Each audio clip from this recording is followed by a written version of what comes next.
Magtanim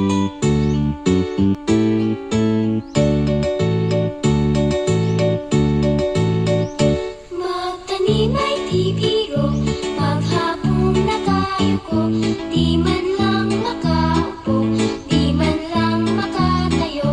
Braso ko'y namamanhid, baywang ko'y nangangawit, dibdib ko'y namimiti sa pagkababad sa tubig. Sa umaga paggising, ang lahat iisipin kung saan may pananim, may masarap na pagkain. Braso ko'y namamanhid, baywang ko'y nangangawit, dibdib ko'y namimiti